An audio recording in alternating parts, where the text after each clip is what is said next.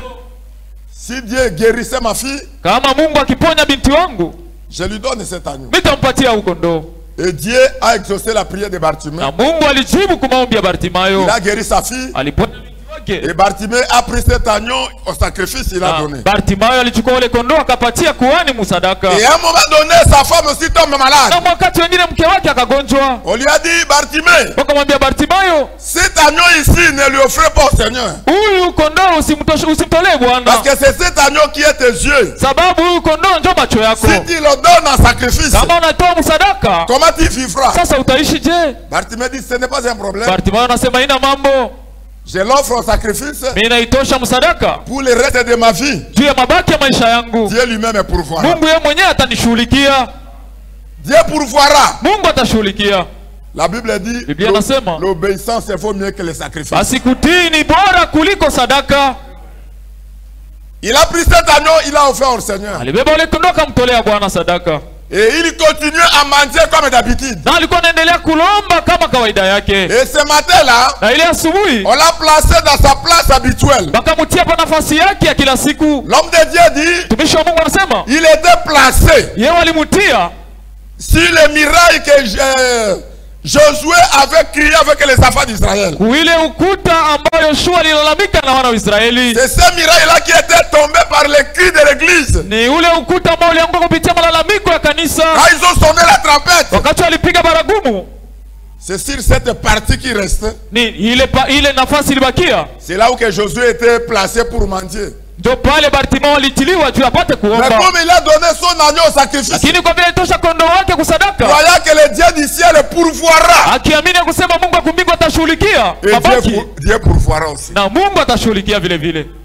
Je vous ai dit la semaine passée, nimeambia juma iliyopita, comme le dit l'homme de Dieu Branham, sasa vile mtumishi wa Mungu Branham anasema, il dit que c'est nous qui limitons Dieu. Anasema ni sisi ndio tuko namtilia Mungu mipaka. C'est notre comportement. Ni hali yetu ya kujitwala vis-à-vis de la parole de Dieu qui limite Dieu. Kulingana na neno ya Mungu ndio tunamwekea Mungu mipaka. Or notre Dieu est illimité. Japo Mungu wetu hakuwa na mipaka. Il peut faire de grandes choses. Anaweza kufanya mambo makubwa. Est-ce que vous le croyez? Je mnaamini? Il peut faire de grandes choses. Anaweza kufanya vitu vikubwa. Mais Bartimée dit que Dieu pourvoira. Lakini Bartimayo anasema Mungu atashughulikia. Dieu pourvoira. Mungu atashughulikia. Et ce jour-là, na ile siku on l'a amené toujours là-bas. Walimpeleka pa nafasi yake. Et là où il était, pale alikuwa en train de mendier, eko na lomba, il touche la partie de mi. Anagusa sehemu ya ukuta. Il dit c'est ici que Josué avait crié et toute l'assemblée. Anasema ni hapa Yoshua alilalamika na makusanyiko yote ya Israeli. Par la puissance de Dieu. Na kupitia uwezo wa Mungu. Le mur de Jéricho était écroulé. Ukuta wa Yeriko ulianguka. Oh le Dieu de Josué. Oh Mungu wa Yoshua. C'est le Dieu qui ne change pas. Ni Mungu mwenye abadilikaji. Il dit, anasema c'est quelque part ici que Josué a arrêté le soleil. Ni basi moja hapa Yoshua alisimamisha jua. Oh le Dieu de Josué. Oh Mungu wa Yoshua. C'était le Dieu terrible à cette époque-là.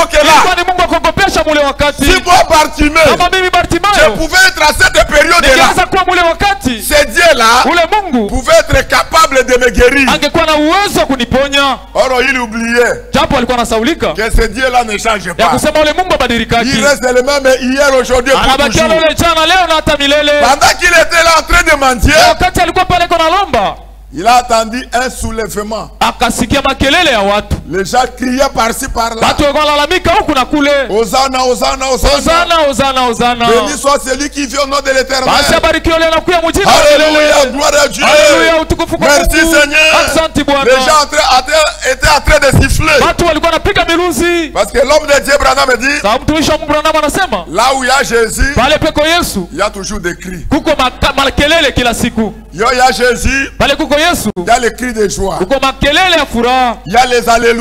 Kuko haleluya. Il y a gloire à Dieu. Kuko utukufu kwa Mungu. Il y a la joie. Kuko furaha. Et Bartimée entendit les cris. Na Bartimayo akasikia makelele. Gloire à Dieu. Utukufu kwa Mungu. Béni soit celui qui vit au nom de l'Éternel. Alléluia, alléluia, alléluia, alléluia, alléluia. alléluia, alléluia. Les gens en train de crier. de courir ici et là. kimbia huku na Les kule, gens étaient en train de sauter. watu walikuwa naruka. Malheureusement, lui, Bartimée l'aveugle, Kwa wale ye Bartimayo kipofu, il ne voyait rien. hakuwa anaona kitu, Il ne voyait rien. hakuwa anaona kitu. Il pouvait demander aux enfants qui étaient là. Angeweza kuuliza kwa watu walikuwa pembeni yake, Les enfants, qu'est-ce qui se passe? basi batoto ni nini kuna Personne pitikana? ne s'occupait de lui. Hakuna mtu alikuwa anamshughulikia. Qu'est-ce qu'il y a? Ni nini kuna pitikana? Personne ne s'occupait de Hakuna lui. mtu alikuwa Tout le anamjibu. monde courait. Kila mtu alikuwa anakimbia. Allez là où était Jésus. Kukimbia kwenda kule Yesu alikuwa. Mais quelqu'un l'a informé. Lakini mtu mwaka Il amjulisha. dit que Bartimée, Akamwambia Bartimayo, le bruit que vous hii attendez, makelele kuna sikia? c'est le prophète Jésus de Nazareth qui passe. Ni nabii Yesu wa Nazareti yuko napita. Il dit le prophète qui ressuscite les morts. Anasema ule nabii mwenye kufufua wafu. Le prophète qui pardonne les Ule péchés. nabii mwenye kusamehe Le dhambi. prophète qui fait marcher les boités. Ule nabii mwenye anatembeza viwete. Oui, c'est lui. Ndiyo ni yeye. Bartimée, son cœur s'est déchiré. Basi moyo wa Bartimayo ukapasuka. Il dit, Seigneur, Anasema Bwana, qui peut m'amener auprès de ce prophète aujourd'hui? nani anaweza kunipeleka mbele ya ule nabii leo? Si seulement je peux arriver auprès de lui, Kama mimi nikaweza tu kufika mbele yake, il peut me guérir. anaweza kuniponya. Si seulement je peux arriver auprès de lui, Kama mimi naweza kufika tu pembeni yake, il va me guérir. ataniponya. Et la Bible dit, Na Biblia inasema Bartimée s'est mis debout là où il était. Bartimayo akasimama wima pa nafasi alikuwa, Il a commencé à crier, akaanza kulalamika, Jésus, fils de David. Yesu mwana wa Daudi, Jésus, fils de David. Yesu mwana wa Daudi, Ayez pitié de moi. unisikilie buluma, Ayez pitié de moi. unisikilie buluma. L'homme de Dieu dit, Mtumishi wa Mungu anasema la distance qui séparait Jésus et Bartimée, basi ule urefu ulikuwa unaachanisha Bartimayo na Yesu, c'était une distance de 150 mètres. ilikuwa ni urefu wa 150.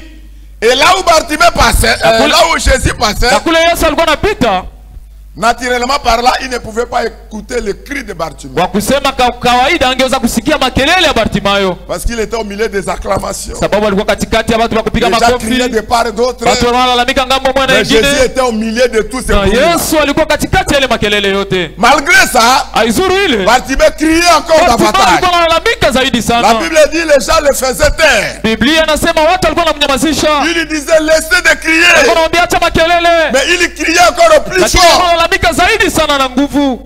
Et quand Jésus est arrivé à côté de Bartimée, Na wakati Yesu alifika pembeni ya Bartimayo, à la direction où était Bartimée, kumwelekeo ambao Bartimayo alikuwa, Jésus s'est arrêté. Yesu akasimama, Il tourne le regard là où était Bartimée. anageuza uso wake kule kulikuwa Bartimayo, Il dit il est devenu. anamwambia mumwambie akuje. Et quand il a appris ça, Na wakati alisikia la vile, Bible dit il a jeté le manteau. Biblia inasema alitupa koti yake, Il s'est mis debout, akasimama wima, en train de chercher il est où, il est eko où. natafuta eko wapi, eko wapi. Et quand on l'a dirigé jusqu'à Jésus, Na wakati alimpeleka mpaka kwa Yesu, Jésus lui pose la question. Yesu anamuuliza swali, Fils de Timée, mwana wa Timeo, qu'est-ce que tu veux que je te fasse? unapenda nikufanyizie nini? Il dit Seigneur, Anasema Bwana, que je recouvre la vie. basi nipate kuona, J'ai besoin que je niko voie. na lazima ya kuona. Le Seigneur lui a dit, Bwana akamwambia, ta foi t'a sauvé. imani yako imekuponya. Ce n'est pas la foi de Jésus qui sauve Bartimée, Haina imani ya Yesu ndio iliyokoa Bartimayo, mais c'est la foi de Bartimée qui le sauve. lakini ni imani ya Bartimayo ndio inamwokoa. Il dit reçois la vie. Anamwambia pokea kuona, Et d'un coup, na mara moja Bartimée commence à voir. Bartimayo akaanza kuona. Il pouvait crier avec joie. Angeweza kulalamika na furaha. C'est là-dessus que nous voulons développer quelque chose. Pale tunapenda kuchambua kitu kimoya. C'est Jésus qui devait passer par là. Ule Yesu mwenyewe alipasha kupitia pale, Dans son programme, mpango wake, dans sa divinité, Mungu wake. Bartimée était dans le programme de la guérison. Bartimayo alikuwa mumapu ya matunzo. Alléluia. Amen. Et Jésus, Na Yesu il devait passer par là où était Bartimée alipasha kupitia pale palikuwa Bartimayo pour lui apporter la guérison. ili amupatie matunzo. Oh, merci Seigneur. Oh, asante Bwana. Vous savez une chose, Unajua kitu kimoja? Jésus étant le bon berger, Yesu akiwa mchungaji mwema il devait passer par là. alipasha kupitia pale, Et quand il est passé par là, na wakati alipitia pale, Bartimée aussi a saisi cette opportunité. Bartimayo alishika ile bahati. Car la Bible dit, Ona Biblia inasema, aujourd'hui si vous attendez sa voix, leo kama unasikia sauti yake, n'endurcissez pas votre cœur. usifanye moyo wako kuwa mgumu. Car le jour de votre salut est là. Kwa maana siku ya wokovu wako imefika. Frère Branham dit Ndugu Branham anasema, que Bartimée là, kusema ule Bartimayo, il avait la révélation de qui était cet homme. alikuwa na ufunua kile Yesu alikuwa. Il dit si c'est lui qui passe ici. Anasema kama ndio yuko napita hapa, Moi Bartimée, si je laisse cette occasion, mimi Bartimayo kama naacha hii bahati, je vais mourir aveugle. nitakufa kipofu. Et il dit, Na anasema, que grâce soit rendue à Dieu. anasema neema imurudilie Mungu, Parce que Bartimée a saisi l'occasion. sababu Bartimayo alishika ile bahati. Or ce voyage-là, Lakini japo ile safari c'était le dernier voyage de Jésus. ilikuwa ni safari ya mwisho ya Yesu. Quand il sortait de Jéricho, Wakati alikuwa anatoka Yeriko, il allait directement à Jérusalem Alikuwa- pour être crucifié. alikuwa anaenda mara moja Yerusalemu ili apate kusulubishwa. Est-ce que vous êtes ensemble avec moi? Je, mko pamoja nami? Est-ce que vous êtes ensemble avec moi? Je, mko pamoja nami? Quand Jésus sortait de Jéricho, Wakati Yesu alikuwa anatoka Yeriko, il allait tout droit à Jérusalem. alikuwa anaenda mara moja ku Yerusalemu, C'était le dernier na voyage. ilikuwa ni safari yake ya mwisho. Quand il est arrivé à Jérusalem, Wakati alifika Yerusalemu, Caïphe et les autres ont mis leurs mains sur lui. Kaifa na wanafunzi wake wakaweka mikono juu yake Et ils l'ont amené jusqu'au na calvaire. wakamupeleka mpaka Si Kalvari. Bartimée ne saisissait pas cette occasion, Kama Bartimayo hakushika ile fursa, il attendait un autre voyage. angechukulia safari nyingine, Or Jésus est allé mourir. japo Yesu alienda kufa. C'est pourquoi je vous ai dit le dimanche passé, Kwa maana siku ya nne ilipita tous nilimiambia, les jours que Dieu vous donne dans la vie, masiku yote Mungu anakupatia mzima c'est un jour nouveau. ni siku mpya. Tous les jours que Dieu vous donne dans la vie, Masiku yote Mungu anakupatia mu maisha, profitez à vous approcher de Dieu. basi ufanye nguvu msogelee Mungu. Sinon, ekotika la soki na yebaka, soki na yebaka. Kama ina vile itabakia ningejuaka. Tout le temps que Dieu vous donne d'être en vie, Ile masiku yote Mungu anakupatia upate kwa mzima, profitez à arranger votre vie. fanya nguvu, tengeneza maisha yako. Tous les jours que Dieu vous donne le souffle de vie, Masiku yote Mungu anakupatia pumzi ya uzima, essayez à faire quelque chose pour l'avancement de ton âme vers Dieu. fanya nguvu, fanya kitu kimoja kuendelea kwa nafsi yako mbele ya Mungu. Si vous ne saisissez pas cette occasion, Kama ushiki ile bahati, ça deviendra trop tard. itakuwa nyuma zaidi. Et Bartimée a saisi cette occasion. Bartimayo alishika ile bahati, Il a prié. akaomba Et Dieu l'a fait grâce. na Mungu alimfanyizia Il a neema ouvert les yeux. na akamfunua macho, Bartimée était dans la joie. na Bartimayo alikuwa mfuraha. Et après un moment donné, Kisha wakati fulani il apprend que Jésus, quand il est passé par ici, anajulisha kusema kama Yesu alipita hapa, il est allé être crucifié. alikuwa anaenda kumsulubishwa. Bartimée pouvait dire, mais si je l'avais laissé Bartimayo angeweza kusema kama ningemwacha pour attendre un autre voyage, kuchunga safari yake ingine, j'allais rester aveugle jusqu'à la mort. ningebakia kipofu mpaka kukifo. Oh, bien-aimés frères et sœurs, Mpendo ndugu na dada, c'est Dieu qui vient chercher ses enfants. ni Mungu ndiye anakuyaka kutafuta watoto wake. Il vous connaît là où vous vous trouvez. Anajua ni nafasi gani upo, Il connaît là où tu es. anajua kwenye uko, Il vient là-bas. anakuya pale. Pourquoi il vient vers vous? Juu ya nini anakuya kwako? Parce qu'il vous connaissait avant la fondation du monde. Sababu alikujua mbele ya misingi ya dunia kuwekwa. Et c'est Dieu Na ule Mungu qui vous cherche par sa parole. jeko na mitafuta kupitia neno yake. Je vais lire quelque chose. Nasoma kitu kimoja, Écoutez, usikie. l'homme de Dieu Branham dit ceci. Mtumishi wa Mungu Branham anasema hivi, Dans le message, Dieu, le Dieu qui est riche en miséricorde. ujumbe unasema Mungu mwenye kuwa tajiri wa rehema, Paragraphe 49. kifungu kile kama 49. L'homme de Dieu raconte l'histoire Mtumishi wa Mungu anafasiria hadithi d'un monsieur qui est allé en brousse. ya mtu mwenye alienda mapori, Et il est allé trouver le nid de l'aigle. akaenda kukuta kichicha kya tai, Et dans ce nid-là, na mkile kichicha il y avait les œufs à l'intérieur. kulikuwa mayai ndani. Ce monsieur a pris l'œuf de l'aigle. Ule mtu akabeba liyai la tai, Il a amené ça au village. akapeleka ile Il kijijini, est allé mettre cet œuf sous les œufs de poule. akaenda kuchanga ile liyai mayai ya kuku. Et quand la maman aigle est venue, Na wakati mama tai alikuja, elle a constaté que dans le nid, akaona kusema mkichicha kyake il y a un œuf qui manquait. kuko liyai moja inakosa. Il dit, qui a pris cet œuf? Anasema ni nani amebeba ile liyai? Qui a pris cet œuf? Ni nani amebeba ile liyai? Et là où l'homme l'a amené au village, Na pale kwenye ule mtu alipeleka liyai, il est allé mettre ça sous les œufs de poule. akaenda kutia ile mayai ya kuku. Et les jours sont avancés. Na masiku ikapita, Quand la poule est en train de clore ses œufs, Na wakati kuku eko napasua mayai yake, parmi ces poussins, katikati ya vifaranga vyake il y a aussi un poussin bizarre kuko vile vile kifaranga kenye akieleweki, qui n'était pas de rang de poussins. kenye akikuwa muile mustari wala muaina ya Mais c'était un poussin étranger. lakini alikuwa ni kifaranga kia Il nje s'est glissé parmi ceux-là. kenye kiliingia katikati ya vifaranga vyenyewe. Est-ce que vous êtes ensemble avec moi? Mko pamoja nami?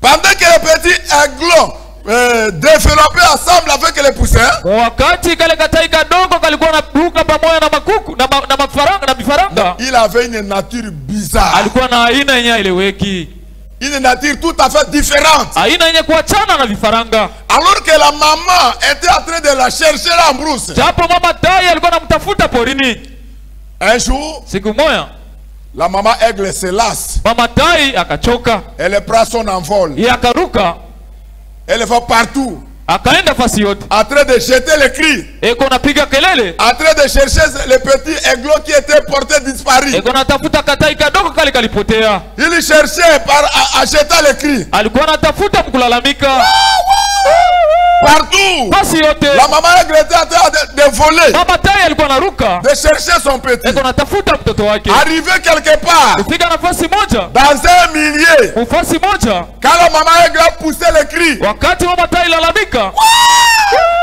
Le petit aiglon. ule mtoto tai Là où il était dans la basse cour. pale kwenye alikuwa chini, Il a attendu un Akasi- courant qui passe. akasikia makeli, akasikia saa vile pepo moja inapita, Car la profondeur appelle la profondeur. maana kilindi kinavuta kilindi.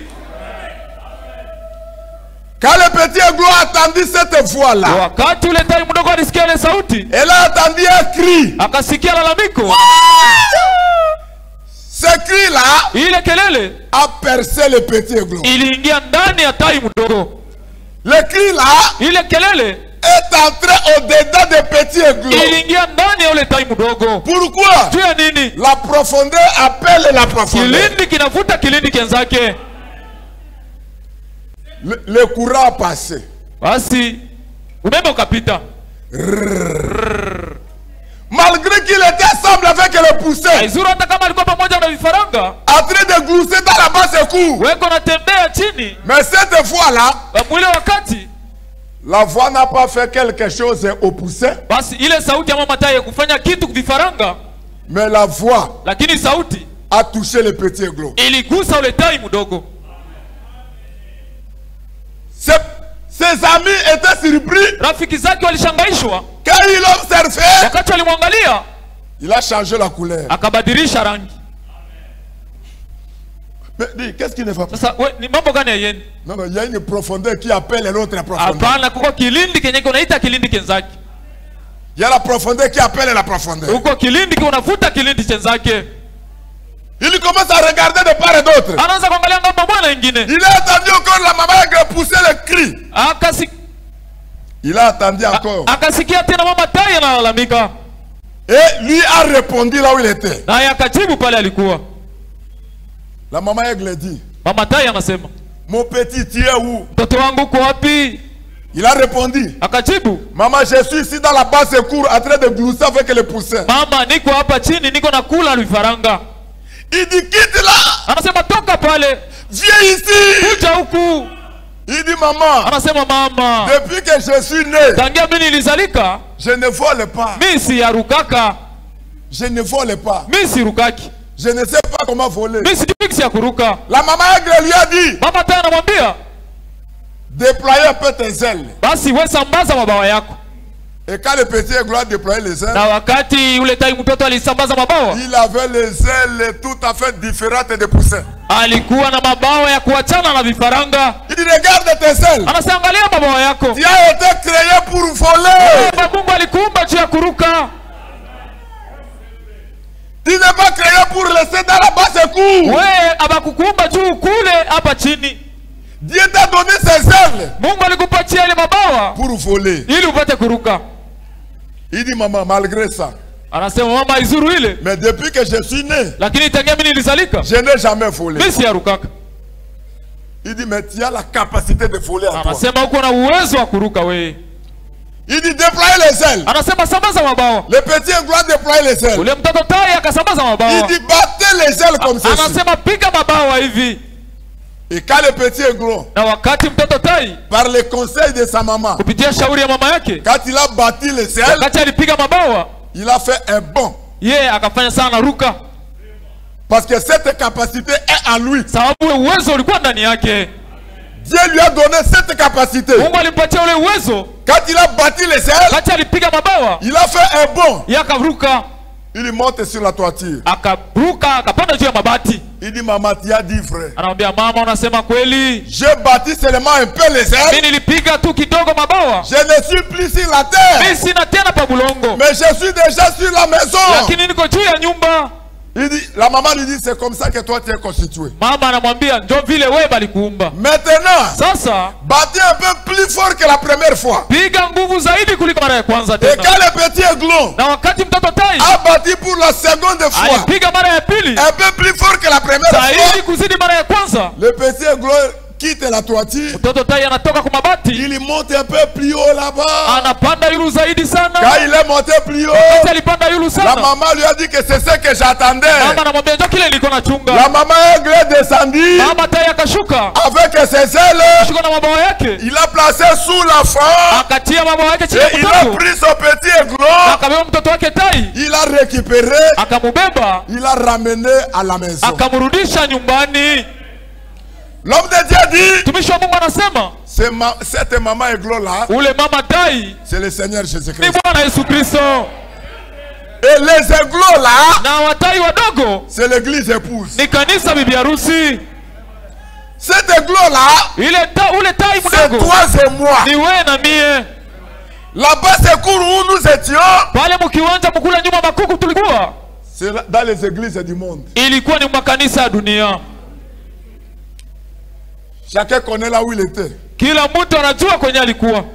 Toi, tu étais dans quel bas secours? Wewe ulikuwa mnyumba ya makuku gani?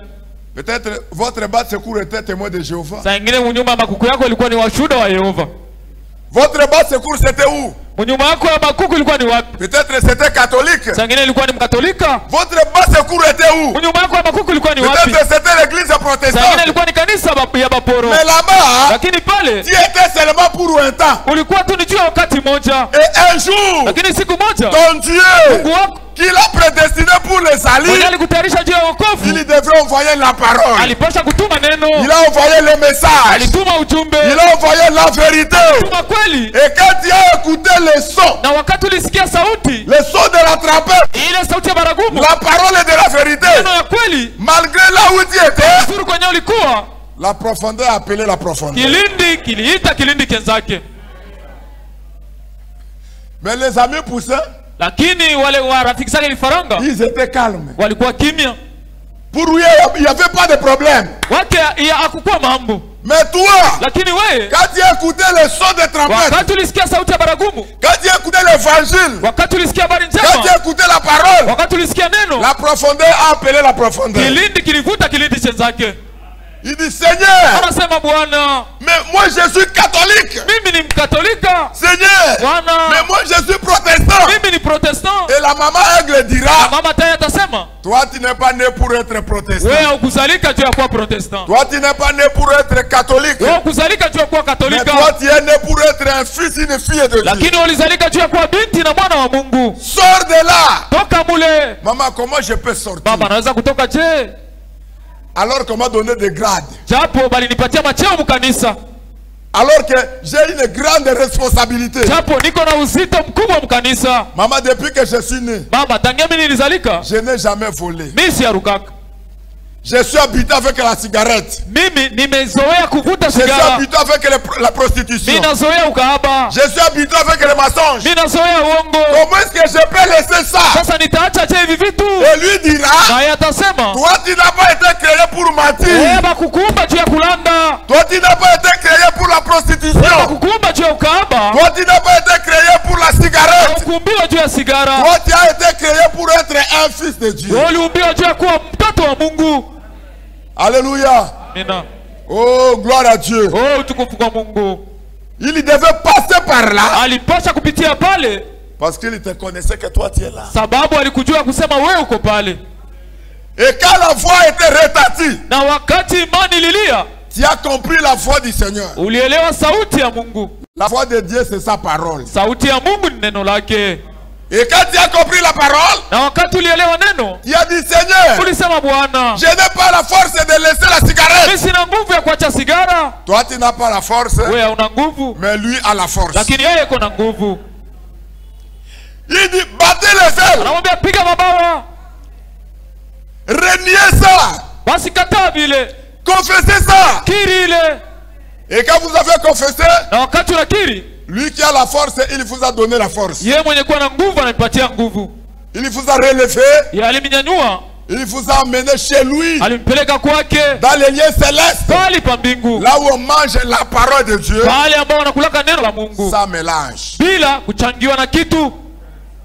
Tout ça, Vile vyote c'est la grâce et l'amour de Dieu. ni neema na mapendo ya Mungu. Ce n'est pas toi qui l'as cherché, Haina wengi walimtafuta, mais c'est Dieu qui cherche ses enfants. lakini ni Mungu ndiye anatafutaka watoto wake. Oh, bien-aimés frères et sœurs, Oh mpendo ndugu na dada, c'est la vérité ça. ni kweli. C'est pourquoi, Ndio kwa maana quand il vous a retrouvé, wakati alikupata il vous demande qu'une seule chose, anakulomba tu kitu moja, que tu lui donnes ta vie. umpatie tu maisha yako. Là où toi tu ne peux pas, Pale kwenye uwezi, Dieu peut tout. Mungu anaweza kila kitu. Là où toi tu n'arrives pas à voler, Pale kwenye ufiki kuruka, mais lui vous donne la capacité de voler. lakini anakupatia uwezo wa kuruka, Parce que tu as été créé pour ça. sababu alikuumba juu ya ile. C'est Dieu qui cherche ses enfants. Ni Mungu ndiye anatafutaka watoto wake. Oh, merci Seigneur notre Dieu. Oh, asante Bwana Mungu wetu. Vous savez quelque chose? Unajua kitu kimoja? Le jour où Jésus est ressuscité, Siku yenye Yesu alifufuka c'était le dimanche matin comme aujourd'hui. ilikuwa ni siku ya yenga asubuhi kama hii. Les sœurs de l'assemblée venaient Wadada wa makutano walikuwa avec nakuja, des aromates. walikuwa na manukato, Et elles se demandaient entre elles, na walikuwa naulizana wao kwa wao, qui va soulever pour nous la pierre? basi nani atatutoshea jiwe? Mais comme elles venaient, Lakini kwa vile walikuwa nakuja, arrivées au tombeau, wakifika kaburini elles ont trouvé qu'il y a déjà quelqu'un qui avait soulevé la pierre. walikuta kuko mtu aisha kutosha tayari jiwe, Et c'était l'ange de Dieu. na ilikuwa ni malaika wa Mungu. Il a roulé la pierre. Yeye mwenye alitosha jiwe, Lui-même s'est placé là-dessus, naye akasimama pale yulu, en train de regarder les sœurs là où elles venaient. eko naangalia wadada kwenye walikuwa natokea, Et quand elles l'ont vu, na wakati walimuona avec crainte et tremblement, na uoga na kutetemeka, l'ange leur a dit, malaika akawaambia, ne craignez pas. msiogope, Je sais que vous cherchez Jésus de Nazareth. najua mko natafuta Yesu wa Nazareti. Mais il n'est pas là. Yesu ana tena Il hapa, est ressuscité. aisha kufufuka. Vous cherchez qui? Unatafuta nani? Vous cherchez le vivant parmi les morts. Unatafuta aliye hai katikati ya wafu. Il n'est pas là. Ana tena hapa, Il est sorti. aisha kutoka. Allez, vous allez le rencontrer là-bas, Mwende mtamkuta kule, comme il vous a promis. sagisi alimilaka. Bien-aimés frères et sœurs, Pendo ndugu na dada, c'est même Jésus vient aujourd'hui ulole Yesu Bwana kuya leo pour chercher ses enfants, juu ya kutafuta watoto wake pour les ressusciter ili apate kuwafufua de la vie du péché à la parole. ya ile maisha ya zambi, awapeleke kuneno. Il faut que les gens se posent des questions aujourd'hui. Inapasha watu wajiulize maswali leo. Qui est-ce que vous cherchez? Sasa mko natafuta nini? Vous cherchez le vivant parmi les morts. Mko natafuta aliye hai katikati ya wafu? Vous cherchez qui? Frère Christophe. Mko natafuta nani ndugu Vous Kristo? le cherchez dans la boisson. Mko namtafuta mbulevi? Le vivant ne se trouve pas dans la boisson. Walio hai hawakwaki mbulevi. Vous cherchez qui? Mko natafuta nani? Frère Jean-Marie. Ndugu Ne Shamari, le cherchez pas dans la cigarette. usimtafuta msigara. Vous cherchez le vivant parmi les Mko cigarettes. natafuta aliye hai katikati ya Il wasigara. n'est pas là. Ana pale Il tena. est ressuscité. Yeye kufufuka. Il est passé du péché à la vie. Yeye ametoka kuzambi anaenda kuzima. Oh, bien-aimé. Oh mpendwa, Ça, c'est un moment de gloire. huu ni wakati wa utukufu. Qui est-ce que vous cherchez? Uko natafuta nani? Vous cherchez une sœur à Christ dans des commérages. Uko natafuta dada katika Kristo Masengenyo? Elle n'est plus là. Ana pale, Elle est ressuscitée. aisha kufufuka. Qui est-ce que vous cherchez? Uko natafuta nani? Vous cherchez frère Jean-Marie Unamtafuta ndugu Shamari? dans la prostitution. Ukaba? Il n'est pas là. Ana tena pale, Il est sorti. aisha toka kule, Il est ressuscité. aisha fufuka. Jésus l'a appelé. Yesu alimwita. Il est maintenant entre les mains de Dieu. Hapa sasa iko mikononi mwa Mungu. Vous cherchez le vivant parmi les morts. Uko natafuta aliye hai katikati ya wafu? Il n'est plus là. Ana tena pale, Il est ressuscité. Alishakufufuka. Comme le dit la Bible. Sa vile Biblia inasema. C'est pourquoi ce matin, Toka mwana asubuhi ya leo, nous les enfants de Dieu, sisi watoto wa Mungu, quand nous venons ici, wakati tunakuja hapa, nous ne venons pas simplement pour écouter, hatukuyaki tu juu ya kusikia, mais nous venons aussi pour vivre ce que nous écoutons. lakini tuko nakuya vile vile juu ya kuishi ile tuko nasikia. Un changement. Mabadiliko. Une réalité. Mambo ya kweli. La parole doit quitter la Bible Neno inapaswa kutoka Biblia pour devenir des hommes. ili neno ipate kugeuka ikuwe watu. L'homme de Dieu dit, Tumishi wa Mungu anasema, tu n'es pas chrétien parce que tu viens à l'église. wewe hauna Mkristo tu unakia ukanisa. Les païens aussi viennent à l'église. Mapagani na baba naenda ukanisa. Mais tu es chrétien Lakini uko Mkristo parce que la parole vit en toi. sababu neno liko naishi ndani yako. Et quand la parole vit en toi, Wakati neno linaishi ndani yako, tu es passé de la mort à la vie. wewe unatoka kukifa unaenda kuzima. Oh, merci Seigneur. Oh, asante Bwana. Nous avons parlé beaucoup de choses. Tulizungumzia juu ya mambo mengi. Nous avions lu avec vous Tulisema tuzungumza pamoja nanyi le livre des psaumes. mkitabu kia Zaburi. Psaume premier chapitre. Zaburi sura yake ya kwanza. Nous avions lu le premier verset. Tulisoma mstari wake wa kwanza. Et la Bible dit ceci. Na Biblia inasema hivi: Heureux l'homme qui ne marche pas selon les conseils des méchants. basi ni heri mtu yule asiyotembea kulingana na shauri ya mwovu.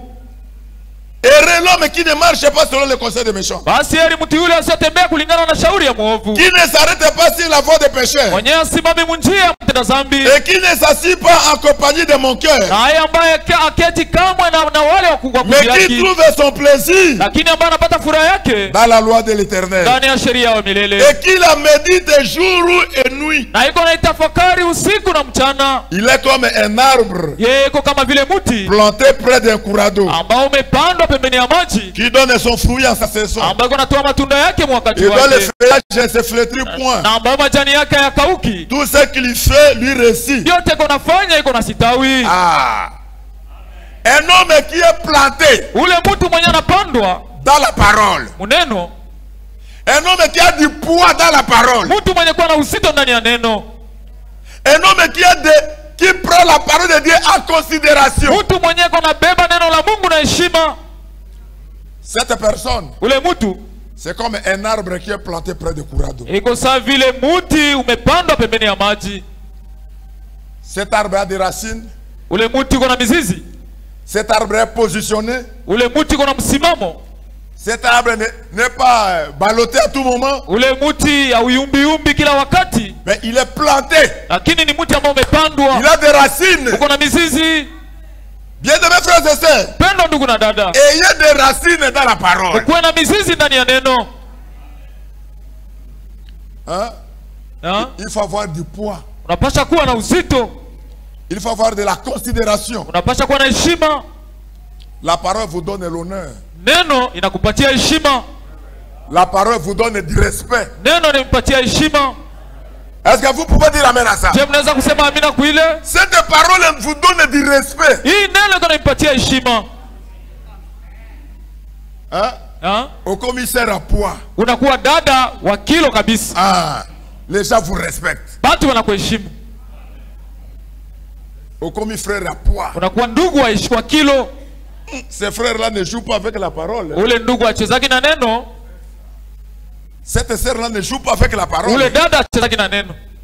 Si vous allez vers elle avec des blagues, elle ne va pas accepter. Kama unaenda kwake na mizaa hawezi kubali. Pourquoi? Juu ya nini? Elle a des racines dans la parole. Iko na mizizi ndani ya neno.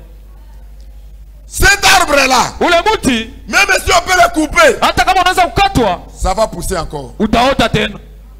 Cet arbre-là, Ule mti quand le vent va souffler de gauche à droite, wakati pepo itapiga kushoto na ça kuume, ne tombera pas. hautaanguka kamwe. Cet arbre-là, Ule mti même pendant la sécheresse, hata wakati wa ukami vous allez trouver la fraîcheur. utakuta kibaridi.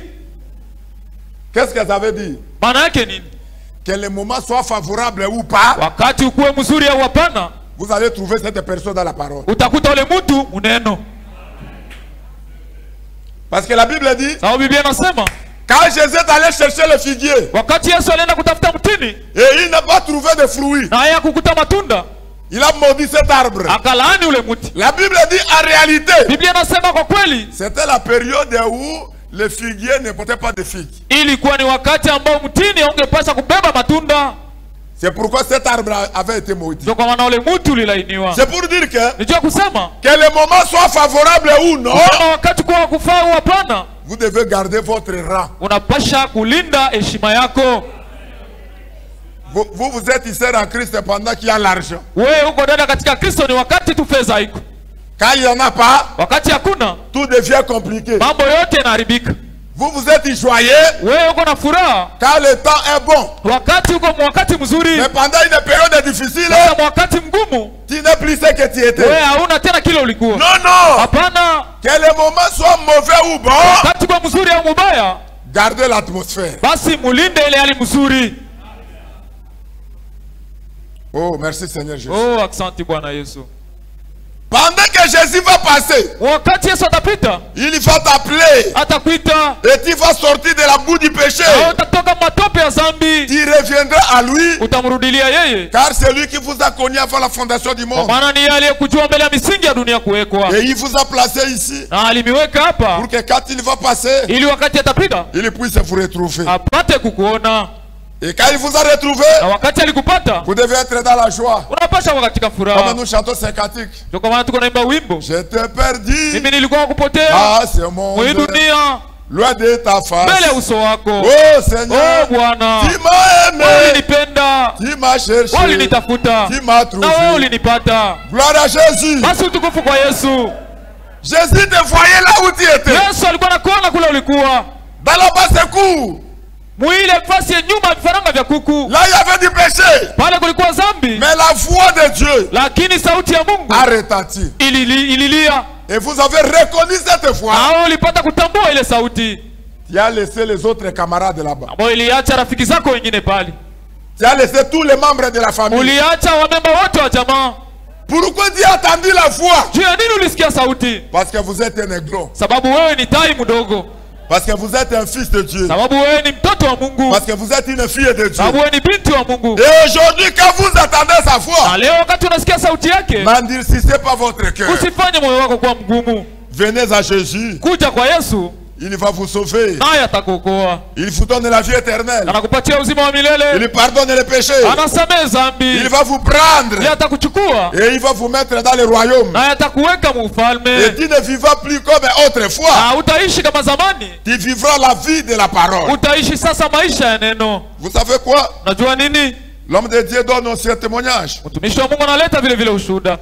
Il a dit ça dans le message Apocalypse chapitre 4, Anasema ile mujumbe Ufunuo sura ya 4 première partie, kipande cha kwanza, prêché en 1960 le 31 décembre. ilihubiriwa mwaka 16.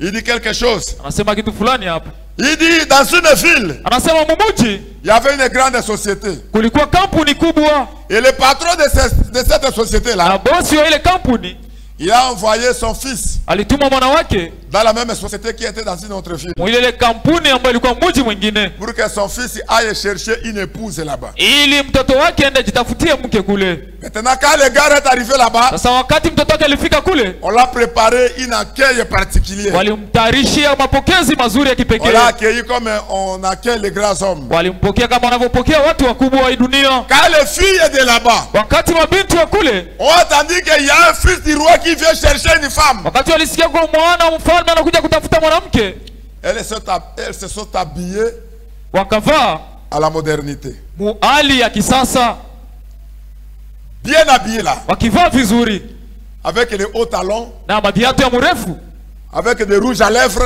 na wameshajipodoa, et des boucles d'oreilles, na washajitia matimbi kwa masikio, hein, avec les cinglés. wakivala masengle. C'est comme ça que les filles là se sont habillées. Ndio kisi wale wabinti walivalaka.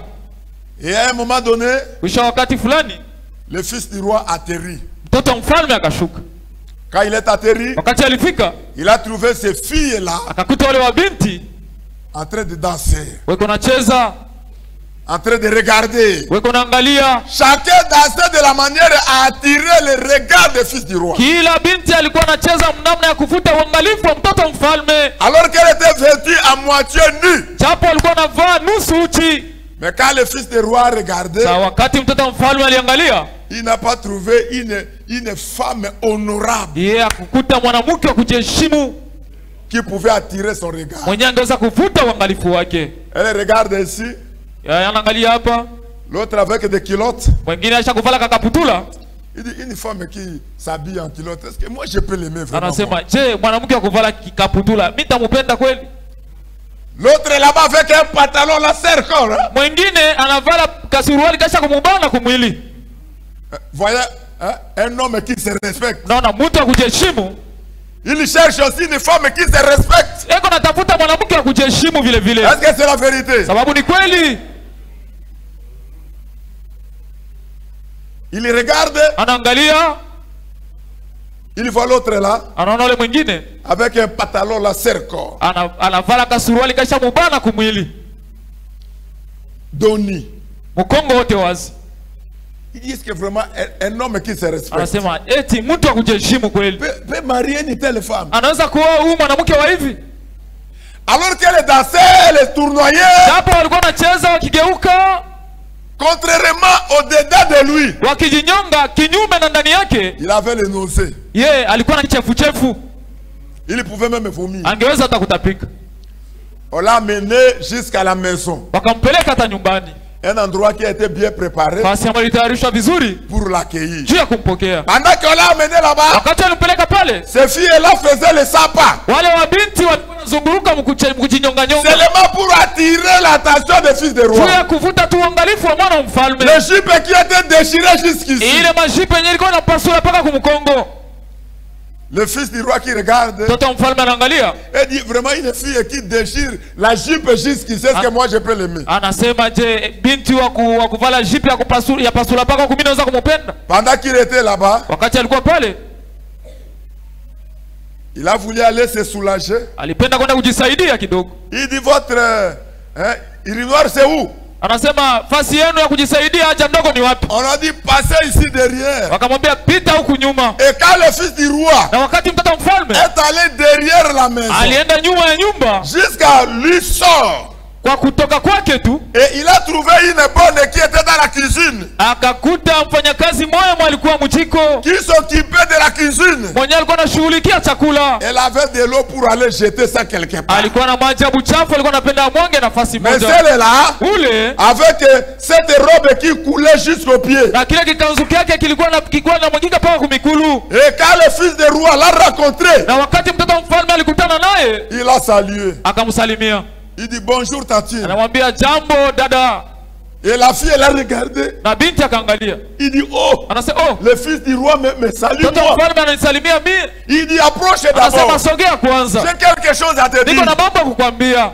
Cette fille elle a tremblé. Ule binti akaanza kutetemeka. Il dit le fils du roi. Anasema mtoto mfalme. Il veut me parler quelque chose. Anapenda kuniambia kitu fulani. Moi qui n'ai pas belle. Mimi mwenye sina mzuri. Qui n'est pas propre. Mimi sina safi. Alors qu'il a laissé les femmes propres là-bas. Aliacha wanawake wasafi kule. Quand il s'est approché, wakati alisogea, le fils du roi lui dit, mtoto mfalme anamwambia, parmi les femmes que j'ai vues ici, kukabale wanawake bote mimi naona kule, toutes les filles que j'ai vues ici, wale wa binti wote mimi naona kule, c'est toi la véritable fille que j'ai. Wewe ndio binti wa kweli mimi napenda. Tu connais la mission par laquelle je suis venu. Unajua kenye kilinileta hapa. Je suis venu chercher une épouse. Mimi nilikuwa kutafutia mke. Parmi celles que j'ai vues là-bas, katikati wale wote niliona kule, il y a même pas une qui est digne d'être mon épouse. Hakuna hata mwana anastahili kuwa mke wangu. C'est toi que j'ai trouvé digne. Ni wewe ndio unastahili kuwa mke wangu. D'être mon épouse. Ili kuwa mke wangu. La fille a dit ce n'est pas possible. Binti anasema haiwezekani. Le fils du roi lui a dit c'est possible. Mtoto mfalme akamwambia inawezekana. Et il lui a fait promesse. Na yeye akampatia malako. Il dit prépare-toi. Anambia ujitayarishe. Je rentre. Mimi narudia. Je reviendrai. Mimi tarudia tena. À telle date. Tarehe fulani. Nous aurons le mariage avec vous. Nasi tutafanya ndoa pamoja nawe. Alléluia. Il dit que qui est ce fils de roi? Anasema ni nani ule mtoto mfalme? Le fils du roi là c'est qui? Ule mtoto mfalme ni nani? C'est le Seigneur Jésus-Christ. Ni Bwana Yesu Kristo. Et l'épouse qu'il est venu chercher, il a vu toutes sortes d'églises. Il a vu l'église musulmane. Il a vu l'église catholique. Il a vu toutes les églises du monde. makanisa yote ya dunia. Aucune église l'a attiré. Lakini hakuna kanisa hata moja ilivuta uangalifu wake. Et comme aucune église l'a attiré, Kwa vile hakuna hata kanisa moja ilimvuta, il est allé chercher une épouse. alienda kujitafutia bibi harusi. L'épouse qu'il a cherché, Bibi harusi alitafuta c'est celui qui n'avait pas la beauté. ni yule mwenyewe kuwa na uzuri, Celui qui ne s'attendait pas au yule mariage. mwenyewe kuwa anajichungilia kundoa, Celui qui ne s'attendait pas au yule mariage. mwenyewe kuwa anajichungilia kundoa, C'est lui que Jésus est venu ni chercher. yule ndio Yesu alikuwa kutafuta. Oh, bien-aimés frères et sœurs. Oh, mpendwa ndugu na dada, Tous ces gens-là, wale watu wote wale Jésus ne les a pas appelés. Yesu hakuwaita.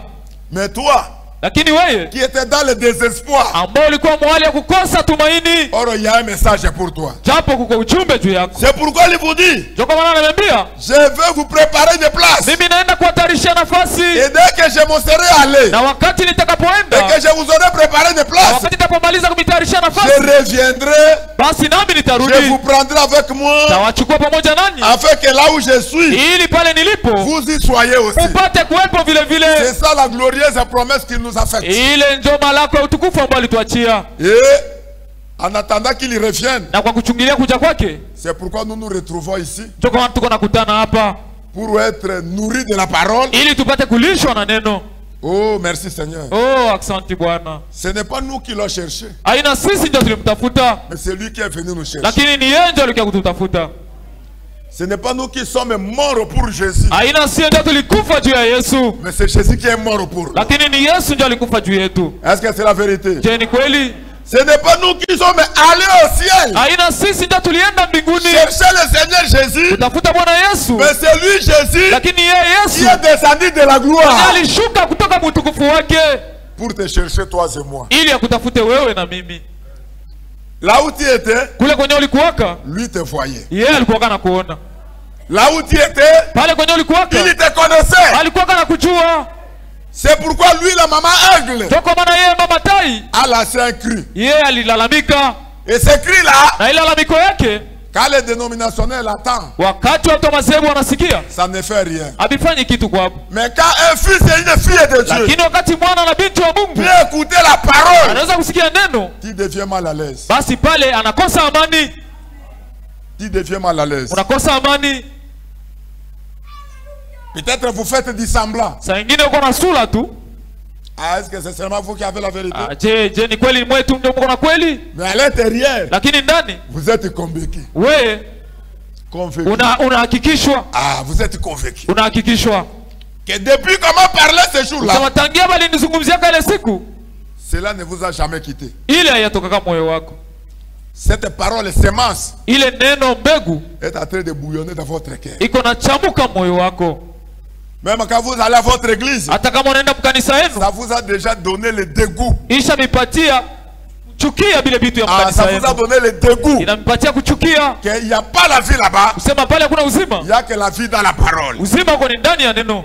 Et c'est pourquoi, mon frère, ma soeur, Sio kama ndugu yangu, dada yangu, c'est lui qui vous cherche. ni yeye ndio kunamitafuta. Ce n'est pas l'homme qui vous cherche, Haina mwanadamu ndio kunamitafuta, mais c'est Jésus qui vous cherche. lakini ni Yesu ndio kunamitafuta. Dans le livre de la Genèse, Mkitabu kia Mwanzo au chapitre 3, sura yake ya 3 les versets 7 à 9, mstari wake wa 7 mpaka 9, la Bible dit ceci. Biblia inasema hivi: Dans la première assemblée, makusanyiko ya kwanza, dans la première église, mkanisa la kwanza, où Jéhovah lui-même était le pasteur de l'assemblée, pale Yehova mwenyewe alikuwa mchungaji wa makutano. il y donnait ses enseignements, les doctrines de Alikuwa l'église, anapatia mafundisho yeye mwenyewe ya kanisa, mangeait tous les arbres du jardin, kule miti yote ya bustani, mais l'arbre qui est au milieu, lakini jole mti wenye kuwa kati ya bustani ne le touchez même pas, msiguse ne le mangez même pas. wala msikule. Le jour où vous en mangerez, Siku ambayo mtakula, certainement vous allez mourir. hakika mtakufa. Et après, un moment donné, Kisha wakati fulani, quand Satan est venu wakati shetani alikuja pour leur donner le doute à la juu parole, ya kuleta mashaka kuneno, ils ont mangé l'arbre. wakakula mti. Et quand le soir est tombé, Na wakati magharibi ilifika, le pasteur de Jéhovah vient dans l'assemblée. mchungaji Yehova anakuya makutano. C'était dans l'assemblée d'Éden. Ilikuwa ni makutano ya Edeni. Parce que dans cette assemblée, il y avait que Sababu ule makutano mlikuwa sœur Ève dada Hawa et frère Adam. na ndugu Adamu, Lui-même est Jéhovah le yeye pasteur. mwenyewe Yehova mchungaji. Et quand il est venu, Na wakati alikuja comme d'habitude, kama kawaida yake, c'est ici que Adam s'assoit. ni hapa ndio Adamu anaikalaka. C'est ici que la sœur Ève s'assoit. Ni hapa ndio dada Hawa anaikalaka. Mais ce soir-là, il est venu. Ile magharibi anakuja. Il regarde si Adam n'était pas. Anaangalia nafasi ya Adamu anako. Il regarde de l'autre côté, Ève n'était pas. Anaangalia kwa pili Hawa anako. La Bible dit, Biblia inasema, Jéhovah par l'amour de son peuple. Yehova kupitia mapendo ya watu wake. Il est allé dans le jardin. Akaenda bustani. En train de chercher Adam. Akitafuta Adamu. Adam! Adamu! Adam! Adamu! Tu es où? Uko wapi? Adam est allé répondre là-bas au fond. Adamu akaenda kujibia kwa kule kumwisho. Dieu lui demande qu'est-ce que tu es allé faire là-bas. Mungu anamuuliza huko ulienda kufanya nini kule? Tu as mangé ce que je vous avais dit de ne pas manger. Wewe ulikula ile mti nilimkataza msikule? C'était là au fond. Ilikuwa ni kule kumwisho. Et la foi de Dieu dans le jardin d'Éden. Na sauti ya Mungu bustani ya Edeni. Adam, tu es où? Adamu, uko wapi? C'est Dieu qui cherche l'homme. Ni Mungu ndiye anatafuta mwanadamu. C'était vrai que Adam devrait aller vers Dieu. Ilikuwa ni kweli Adamu alipasha kwenda mbele ya Mungu. Se repentir au Seigneur et pitié de moi. Na kusema Bwana unisikilie buluma. J'ai mal fait. Nilifanya mubaya. J'ai mangé l'arbre que toi tu m'as défendu de ne pas manger. Nilikuwa mti ambao ulinikataza nisikule. Mais il a mangé la fouille. Lakini yeye kisha kukula akakimbia. Mais le Dieu qui est riche en miséricorde. Lakini Mungu mwenye kuwa tajiri wa rehema. Il est allé chercher Adam. Akaenda kumtafuta Adamu. Adamu. Tu es où? Uko wapi? Reviens. Rudia. Reviens à moi. Rudia kwangu. N'allez pas plus loin. Usiende mbali sana. Revenez. Rudia. J'ai besoin de toi. Niko na lazima yako. Malgré ton péché. J'ai besoin de toi. Niko na lazima yako. Malgré ta faiblesse. J'ai besoin de toi. Niko na lazima yako. Je vais vous changer. Ninapenda kubadilisha. Alléluia. Alléluia. C'est Dieu qui cherche Adam. Ni Mungu ndiye anatafuta Adamu. C'est la voix de Dieu qui est en train de parcourir dans l'Éden. Ni sauti ya Mungu ndiye anaenda anazunguruka mwedeni. En train de chercher ses fils. Iko natafuta watoto wake. Et la même voix là. Ile sauti moja. Aujourd'hui. Leo est en train de parcourir toute la terre. Iko nazunguruka pa dunia mzima. Tu es où mon fils? Uko wapi mwana wangu? Tu es où ma fille? Uko wapi binti wangu? Reviens. Rudia. Le monde n'a pas de choses, de bonnes choses. Dunia muna vitu vizuri. Mais reviens. Rudia. Moi je vous donne la vraie bénédiction. Mimi nakupatia mibaraka ya kweli. Reviens. Je vous donne la vie éternelle. Nakupatia uzima wa milele. Reviens. Je pardonne vos péchés. Nasamehe dhambi zenu. C'est Dieu qui cherche l'homme. Ni Mungu ndiye anatafuta mwanadamu. C'est pour dire que Ndiye kusema il nous a prédestinés yalitutayarishaka avant la fondation du monde. Mbele ya misingi ya dunia kuwekwa. Est-ce que vous pouvez dire amen à ça? Unaweza kusema amina kuile? C'est Dieu qui nous cherche. Ni Mungu ndiye anatutafuta. Même quand si vous regardez le parcours de ces messages, hata kama unaangalia vipindi ujumbe ulipitia, les messages que nous avons aujourd'hui, ujumbe ambao tuko nao leo, Dieu a envoyé son prophète. Mungu alituma nabii wake à partir des États-Unis. Kuanzia kumoja wa Marekani. Et la parole a été prêchée. Na neno ilihubiriwa. Et cette parole-là na ile neno est en train d'aller partout dans le monde. Iliingia nafasi yote pa dunia. Alléluia. Mina. La parole est en train de partir partout dans le monde. Neno konaenda nafasi yote duniani. Ce n'est pas nous qui sommes allés chercher la parole. Mais la parole a quitté le haut. Elle est venue jusqu'à Kalemi. La parole est entrée dans vos villages pour te chercher. Frère, tu es où? Ma soeur, tu es où? Tu es où mon frère? C'est Dieu qui cherche ses enfants. Et il devait passer par ici pour te chercher. Et comme il t'a cherché, gloire et soit rendue à Dieu parce qu'il t'a trouvé. Comme il t'a trouvé, tu lui donnes ta vie. Tout ce qui est là, c'est lui-même qui va le faire. Oh, merci Seigneur. Il devait passer par ici. Pourquoi il passe par là? Parce qu'il est le bon berger de brebis. Il dit, je connais les miens. Quand il a terminé le travail, il a dit merci Seigneur. Je n'ai perdu aucun. Tout ce que tu m'as donné, je n'ai perdu aucun. Voilà. Il dit, je connais les brebis. Anasema najua kondoo zangu. Et mes brebis aussi me connaissent. Na kondoo zangu wananijua. Ils connaissent ma foi. Wanajua sauti yangu. Ils ne suivront jamais un étranger. Hawatafuataka kamwe mgeni. Si c'est une voix étrangère. Kama ni sauti ya kigeni. Une voix qui n'est pas de la parole. Sauti ambayo sio ya neno. Une voix qui n'est pas de la parole. Sauti ambayo itoki mneno. Il dira non. Atasema hapana. Ça ce n'est pas la parole. Hii haina neno. Parce que nous sommes constitués de la matière de la parole. Sababu sisi tunaundwa na vyombo vya neno. Alléluia. Amina. Nos os, mifupa yetu, les nerfs, mishipa yetu, même la chair que nous avons, hata inyama minofu tuko nayo, c'est constitué de la parole. Yo, inaundwa na neno. Quand on prêche la parole, wakati neno linahubiriwa, quand on prêche la parole, wakati neno linahubiriwa, pourquoi? Ça ne peut pas passer. Parce que ce qui est prêché là-bas, ce n'est pas de la parole. Mais si c'est de la parole, la profondeur appelle la profondeur. Oh, merci Seigneur Jésus. C'est pourquoi les gens nous trouvent compliqués. Mais nous ne sommes pas compliqués. Nous aimons seulement la parole. Nous aimons seulement Jésus. Et c'est lui qui est venu nous chercher. Jésus vous cherche. Il est la parole. Il est la vérité. Il vous cherche. Afin que là où vous êtes, vous sortez de la basse cour du péché dénominationnel, que tu viennes dans la parole. Et quand vous revenez dans la parole, il va vous embrasser. Et c'est le temps, mon frère, ma soeur, de travailler pour Jésus-Christ. Alléluia. C'est le temps de travailler pour Jésus. C'est le temps d'investir pour le royaume. Tu dois faire quelque chose pour le salut de ton âme. Nous avions lu avec vous le vendredi qu'il a fait de nous un royaume de sacrificateurs. C'est dans Apocalypse chapitre 1er, le verset 6 à 7. Il dit, il a fait de nous un royaume de sacrificateurs pour son Dieu.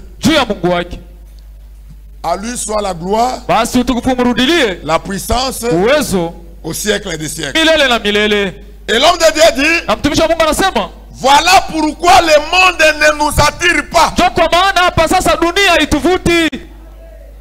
Le monde ne nous attire pas. Ce que le monde appelle le meilleur, pour nous c'est sale.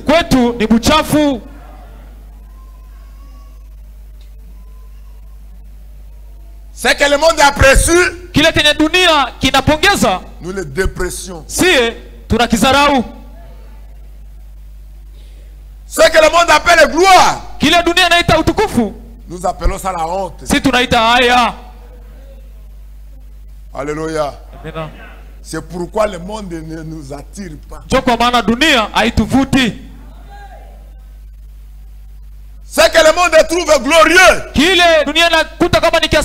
pour nous c'est la malédiction. Comme aujourd'hui, quand j'ai dormi, je suis allé au lit vers 1h du matin, quelque chose comme ça. Les gens criaient partout, si c'est Barça. Et voyez que c'est ça la gloire.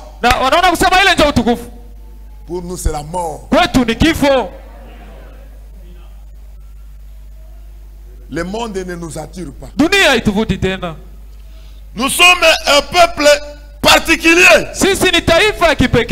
Nous sommes un peuple singulier. Nous avions été recréés pour de bonnes œuvres. Merci Seigneur. Le monde ne peut pas nous attirer. Notre joie n'est pas dans les choses du monde. Mais notre joie, c'est dans la parole de Dieu.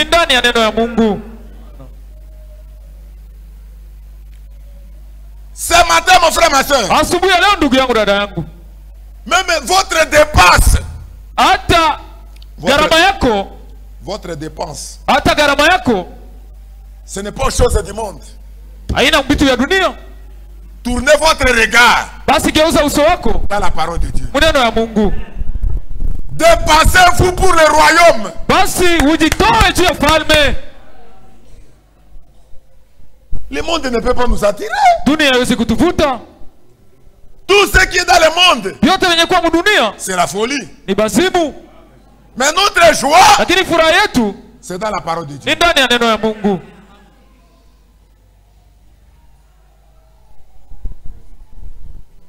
Dépensez-vous pour le royaume de Dieu. Basi ujisumbushe juu ya ufalme wa Mungu. Dépensez-vous pour l'œuvre de Dieu. Basi ujisumbushe juu ya kazi ya Mungu. Parce que tout ce que vous faites pour le Seigneur, Maombi yote mko nafanya juu ya Bwana, vous l'investissez dans le royaume. ninyi mko naweka akiba ndani ya ufalme. Vous savez, Unajua notre joie, furaha yetu c'est dans la parole. ni ndani ya neno.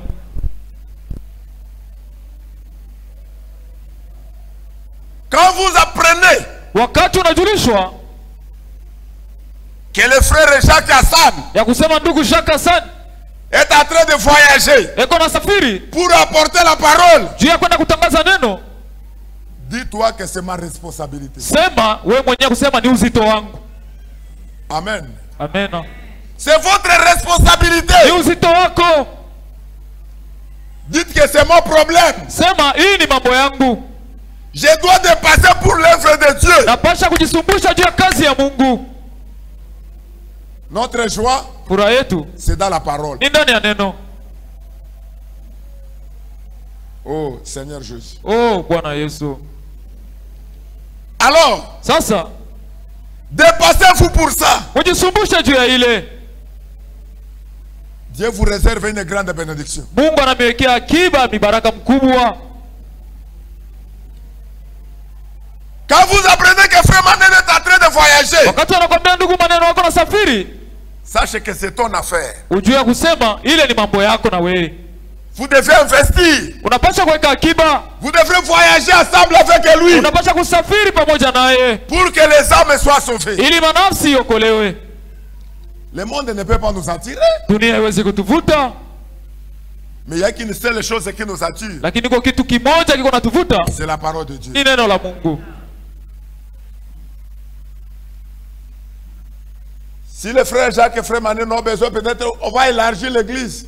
Pengine ndugu Jacques na ndugu maneno wako na lazima ya kusema Peu tutaongeza importe kanisa. ce qu'il faut prononcer comme un besoin de Dieu. Haizuri yote ambayo watatamka kama vile mahitaji ya Mungu. Dites que c'est mon affaire. Useme ni mambo yetu.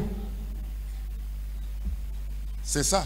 Ndio vile Vous avez été recréés nyinyi mliumbwa tena pour de bonnes œuvres. juu ya matendo mema. Dieu vous a sauvés Mungu alimiokoa pour de bonnes œuvres. juu ya matendo mema.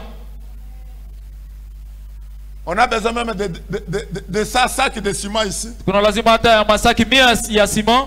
Si vous avez des possibilités, Kama uko na uwezo donnez même 200 sacs. utosha hata 200, 200. La Bible dit, Biblia inasema si notre justice ne dépasse pas celle des pharisiens, kama haki yetu haipiti haki ya Wafarisayo, nous n'entrerons pas. sisi hatutaingia. Donc notre justice, Ni kusema haki yetu, notre vie à nous, maisha yetu doit dépasser ce que font les dénominations. inapasha kupita bila bado masebu beko nafanya. Est-ce que vous pouvez dire amen à Je ça? mnaweza kusema amina kuile? Pourquoi? Juu ya nini? Parce que nous avons la vraie parole, Sababu sisi tuko na neno ya kweli, nous avons le vrai esprit, tuko na roho ya kweli, nous avons aussi la véritable église, na tuko na kanisa ya kweli, nous avons aussi la vie na éternelle. tuko na uzima wa C'est milele. nous. Ni sisi. Si les dénominationnels le font comme ceci, Kama watu wa madhehebu wanafanya hivi, le nôtre doit dépasser. lakini yetu inapasha kupita yabo. Alléluia. Amen. Est-ce que c'est la vérité? Je, ni kweli? Nous avons été recréés Sisi tuliumbwa tena pour de bonnes œuvres. juu ya matendo mema. Laisse-moi témoigner ceci. Niache nishuhudie hii. Pour arriver ici, Juu ya kufika hapa, mon voyage était suspendu comme ça. safari yangu ilisimamishwa hivi. J'ai déjà donné, ma parole est donnée au pasteur Hassan, Nishamkubalia mchungaji Hasani que frère, je serai là à la fin du mois. ya kusema ndugu takuwa pale mwisho wa mwezi. Alors jusque là, je n'avais pas les billets. Kuanzia pale sikuwa na tiketi. Je n'avais pas le billet. Sikuwa na tiketi bado. Et la fin du mois, mwisho wa mwezi, le pasteur m'appelle, vous serez ici à mchungaji quelle date, à quelle heure? utakuwa hapa mtarehe gani, musaa gani? J'ai commencé même à fuir les appels du pasteur. Nikaanza hata kukimbia mawito ya mchungaji. Parce que mon voyage était suspendu. Sababu safari yangu ilisimamishwa fasi moja. Le premier, le 5, le 10. Ya kwanza, ya 10, ya 5. Je n'avais pas le billet. Nilikuwa bado siyakuwa na je ne savais que faire. Sikuwa najua ya kufanya. Le voyage est suspendu. Safari ilisimama. Et un matin, asubuhi moja, je reçois le coup de téléphone. Napokea wito wa simu. Il y a un frère qui me dit, frère, pourquoi tu ne voyages pas? Ndugu ananiambia, ndugu jani na usafiri. Safiri. Bon, à vrai dire, je vous dis la vérité, je n'ai pas encore eu le billet. Namwambia kwa kweli ndugu, nikwambia kweli siyapata bado tiketi. Si on vous donne le billet aujourd'hui, tu peux voyager. Hata kama tunakupatia tiketi leo utasafiri. Je dis qu'aujourd'hui, je voyage aujourd'hui. Namwambia leo mimi nasafiri leo. Il dit, attendez. Anasema ngoja. J'ai attendu quelques minutes. Nichunga dakika kidogo. Il dit, prenez le billet. Anasema beba tiketi. Je reçois le billet. Napokea tiketi. Il dit, prenez le go pass. Go pass na vyote. Je suis resté dans la chambre. Nikabakia mchumba. Je me suis dit, oh Seigneur, nikasema oh Bwana, sois loué. Usifiwe. Merci Seigneur. Asante Bwana. Je ne m'y attendais pas. Mimi sikuwa najichungilia. Sois loué. Basi usifiwe. Le programme de vol de mercredi. Mpango wa ndege ya siku ya tatu. Je n'avais pas ce programme-là. Mimi sikuwa na ile mpango. Le samedi, siku ya posho, le voyage est là. Safari inafika. Et qu'est-ce que dit la Bible? Sa Biblia inasema nini? La Bible dit, Biblia inasema, celui qui partage la bénédiction, ule mwenye kukabula baraka, à l'œuvre abattue, mukazi ambayo inafanyika, nous partageons aussi le pourcentage de la bénédiction. Tunakabula vile vile vipande ya mibaraka. Est-ce que vous êtes ensemble avec moi? Je mko pamoja nani? Nami? Que je lise ça. Nisome ile. Je lis dans le livre de 1 Samuel. Nasoma mkitabu kia Nabii Samueli wa kwanza. C'est le temps de travailler pour Dieu, mon frère. Ni wakati wa kumtumikia Mungu ndugu yangu. Dans le livre de 1 Samuel. Samueli wa kwanza. 1 Samuel 30, je vois. Samueli wa kwanza sura ya 13. 1 Samuel chapitre 30. Samueli wa kwanza sura ya 13. Le verset 24. Mstari wa 24. Je lis ça aussi dans le message de Frère Branham. Nasoma ile vile mjumbe wa ndugu Branham. Je lis ça aussi, l'homme de Dieu Ward de Franck en train de parler de là-dessus. Nasoma vile vile juu ya mtumishi wa Mungu Ward de Franck yuko nasemea juu. Ici vous pouvez lire ça à la maison. Na kama mnaweza kusoma ile kunyumba. C'est pour les enfants d'Israël. Ni juu ya wana wa Israeli. Il dit celui qui est allé en guerre. Anasema wale walienda kuvita. Et celui qui est resté pour garder les camps. Na ule mwenye alibakia kuchunga kambi. Quand ceux qui sont allés en guerre vont retourner. Wakati wale walienda kuvita watakaporudia. Avec les butin qu'ils en ont. Na mabaki ya vita ambayo uko nayo. Pour partager. Juu ya kukabula. Même celui qui n'est pas allé en guerre. Hata wale mwenye kwenda kuvita. Lui aussi aura sa part. Naye atapata sehemu yake. Pourquoi? Juu ya nini? Vous qui êtes partis dans le champ de bataille. Nini ambao mlienda mshamba ya vita? Vous êtes partis combattre pour la gloire de notre Dieu. Mulienda kupigana juu ya utukufu wa Mungu wetu. Pour l'intérêt du royaume. Juu ya faida ya ufalme. Et nous qui sommes restés dans les camps. Sisi ambao tulibakia mkambi. Pour garder les biens de tous les camps. Juu ya kuchunga bizubitu vyote. Nous avions aussi travaillé. Sisi tulitumika. Pour l'intérêt du royaume. Juu ya faida ya ufalme. Maintenant quand je lis ça, je lis l'homme de Dieu de Franck, je lis l'homme de Dieu Branham, ils ont dit la même chose. Si vous n'avez pas le ministère, mais vous pouvez travailler avec le ministère. Est-ce que vous comprenez? Frère Jacques qui est allé prêcher. Parce que le transport est là. Usafiri wao. Ah, le transport est là. Usafiri wao. Vos unités sont là. Basi vocha yako yoi. Quand il est parti, wakati anaenda, vous passez à la maison. Napita kunyumba. C'est reprenez le poulet. Dada beba kuku. Faites ceci cela. Kuku fanya hivi fanya hivi. Quand vous le faites, wakati unafanya vile, vous prêchez ensemble avec frère Jacques. Uko na ubiri pamoja na ndugu Jacques. Les hommes qui seront gagnés. Ile manafsi ambayo itaokolewa. La bénédiction qui descendra là-bas. Ili baraka ambayo itashuka pale. Vous avez votre pourcentage. Na wewe utakuwa na sehemu yako.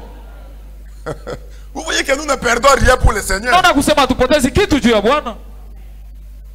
Est-ce que vous pouvez dire amen à ça? Je mnaweza kusema amina kuile. Prenez soin. Mshughulikie de vos serviteurs. Watumishi wenu.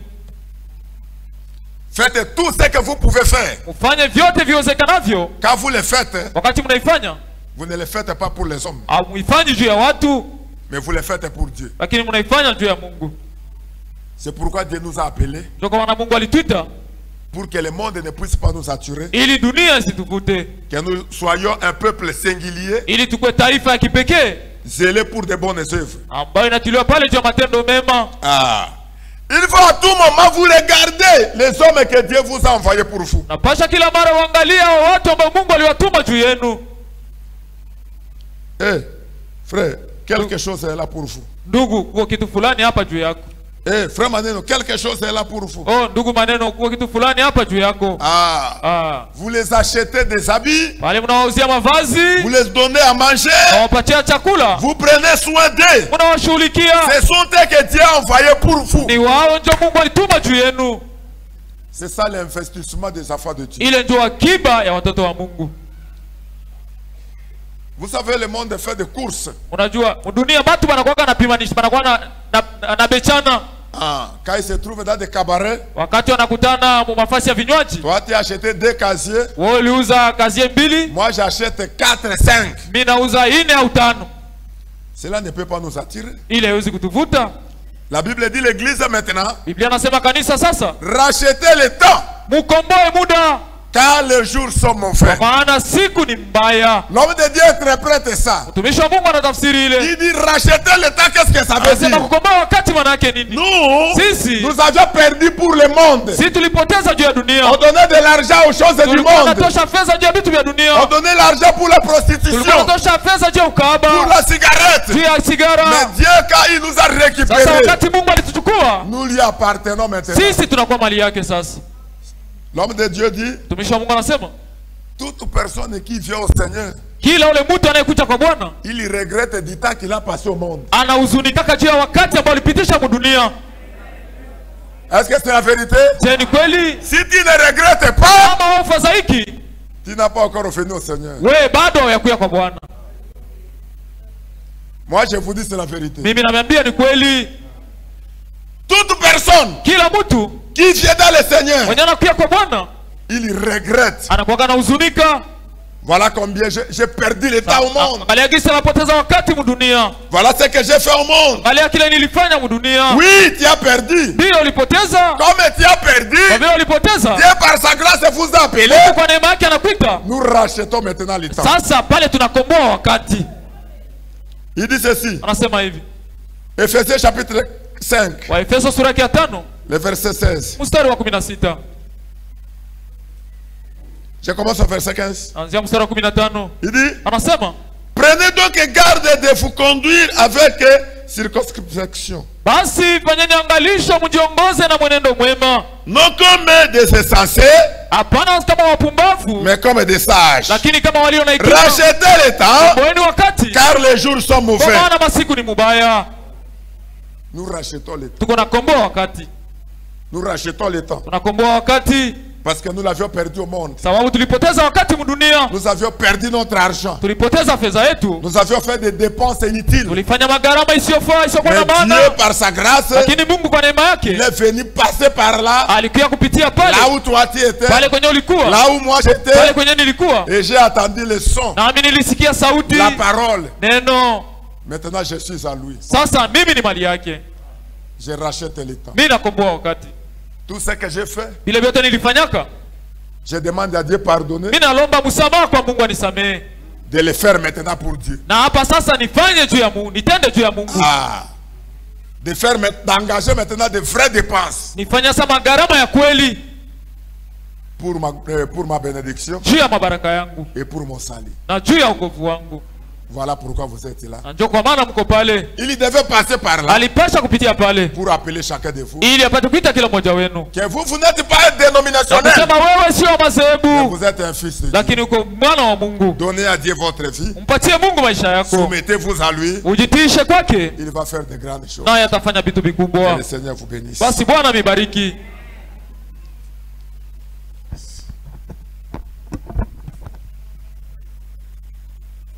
Inclinons nos têtes. Pour vous qui venez d'écouter cette parole et qui donnez raison à cette parole, la seule chose à faire, c'est que le Seigneur a besoin de votre vie. Le Seigneur vous désire. Comme vous réalisez que c'est aujourd'hui qui vient de passer dans votre vie, alors ce que vous faisiez auparavant était en contradiction avec sa volonté.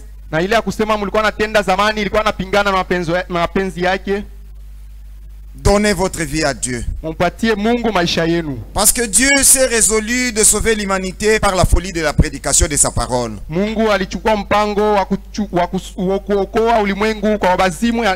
La seule chose qui va t'attirer du monde vers son royaume, c'est lorsque vous vous engagez à vivre selon cette parole.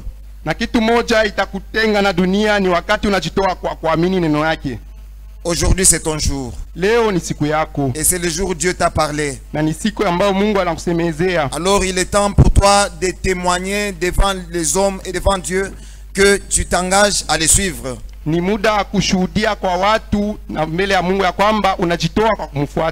Qui est celui qui donne sa vie au Seigneur? En prenant un engagement de marcher avec Dieu. Et cela en commençant par le baptême par immersion au nom de Jésus-Christ.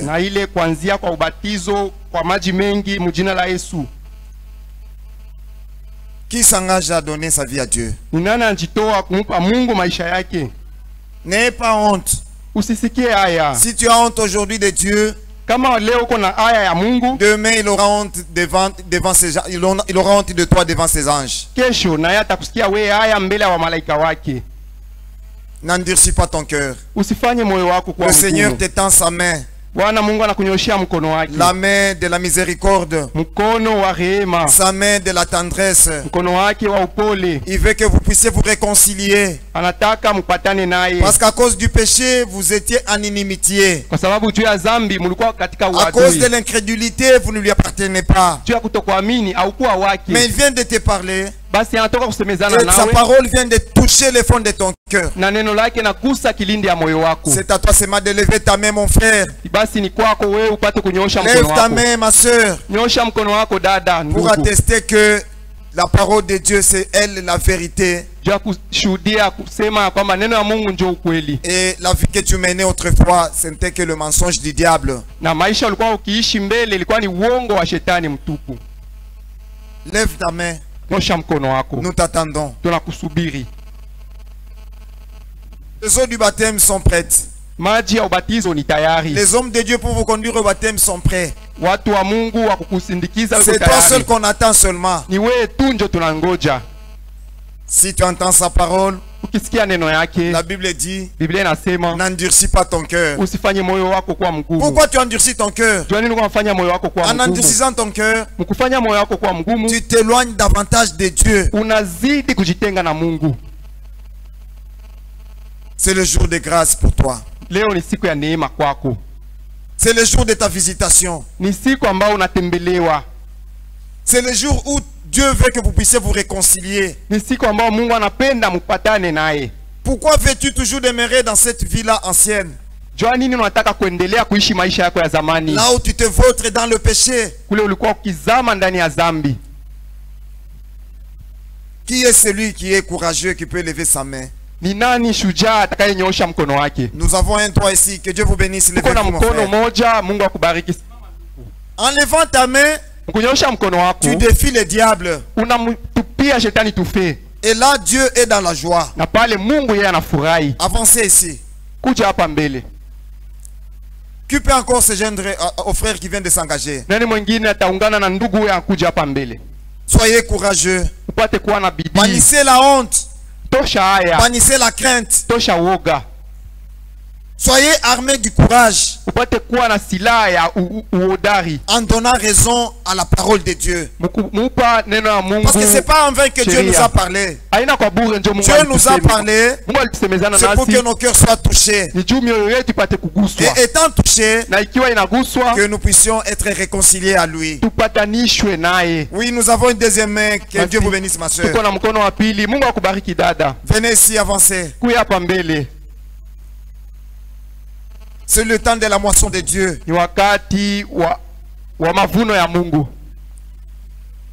Dieu est en train d'avancer ses enfants. Et si toi aussi tu lui appartiens, Avant ceci, on va prier pour vous. Puis on va vous conduire aux eaux de baptême. Venez ma soeur, une troisième main. Nous vous attendons impatiemment. Ne dites pas qu'on a été pressé. Le Seigneur t'appelle. Parce qu'il est le premier à t'aimer. Pour te témoigner de son amour. Pour te témoigner de son amour. Il t'a envoyé sa parole ce matin. Et cette parole, c'est une parole de conviction. Si réellement tu es convaincu que Dieu t'a parlé, lève-toi et avance ici. N'aie pas honte, mon frère. Ma soeur, n'hésite pas. Le Seigneur te désire. Il veut faire maintenant un parcours de marche avec toi. Tu as si longtemps erré dans ce monde. Tu as agi comme un païen. Mais aujourd'hui Dieu veut par sa parole te rénover. Il y a encore un quatrième, un cinquième. Là au balcon, y a-t-il quelqu'un qui peut donner sa vie au Seigneur?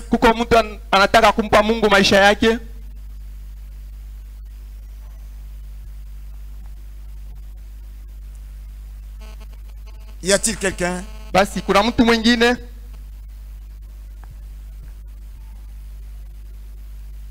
Nous vous attendons, mon frère. Ma soeur, nous vous attendons. Le Seigneur vous appelle.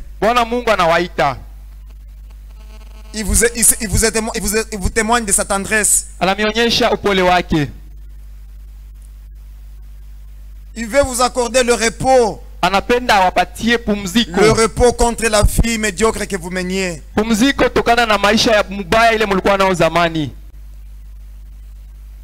Qui est ce dernier à se joindre aux frères et aux sœurs qui sont devant ici?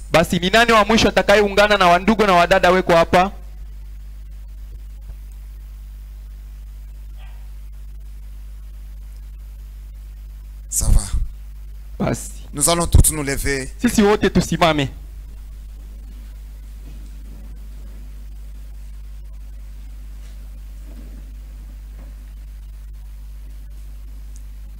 Nous allons tous prier selon que Dieu nous a parlé. La parole de Dieu étant la semence de vie, elle est censée germer dans nos cœurs. Et pour que cela soit rendu possible, il faut que nous disposions nos cœurs pour que cette parole puisse germer. C'est pourquoi nous allons chanter un court cantique, après lequel nous allons tous nous engager dans la prière.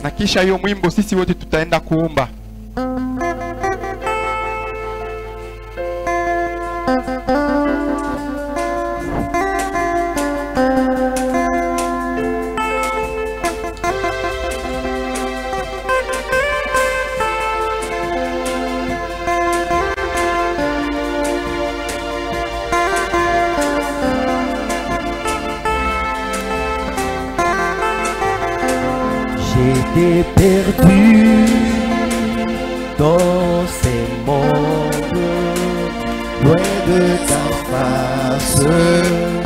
Oh Seigneur, tu m'as aimé, tu m'as cherché,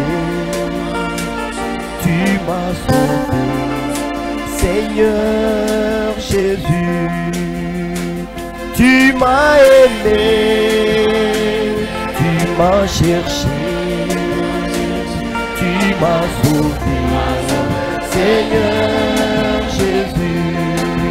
Je t'ai loué, Seigneur, je t'ai loué, Seigneur, je t'ai loué, Seigneur, de tout cœur.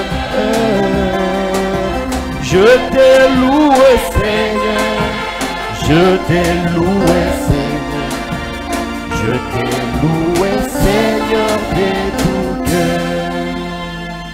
Pendant que nous allons prier, nous nous souviendrons également de l'enfant de notre frère Pierrot qui est hospitalisé au centre Ebenezer.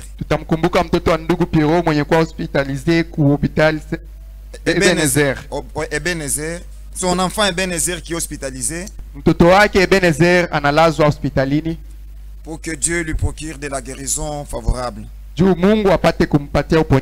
Et qu'il quitte cet endroit-là en vue de regagner dans les toits parentales.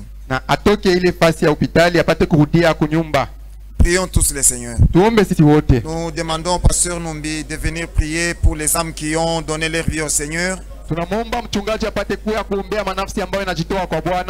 Et prier aussi pour que cette parole puisse germer en nous afin que nous puissions mener une vie digne d'elle. Na apate pia kuombea ili hii maneno ipate kuota ndani ya moyo wetu, juu tupate kuishi maneno ya Mungu inayostahili.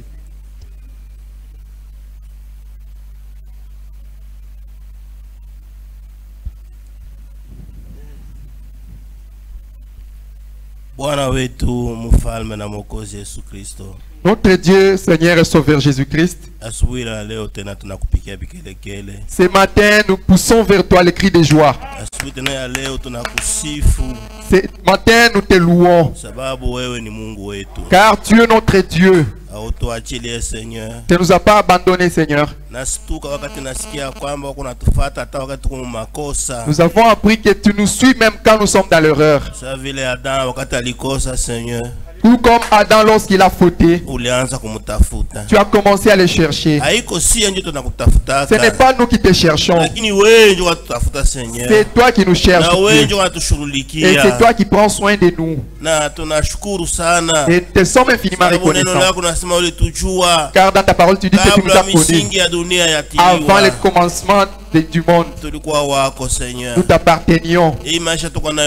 La vie que nous avons aujourd'hui, c'est pas nous qui avions commencé. C'est toi qui as commencé. Tu as dit que tu es fidèle.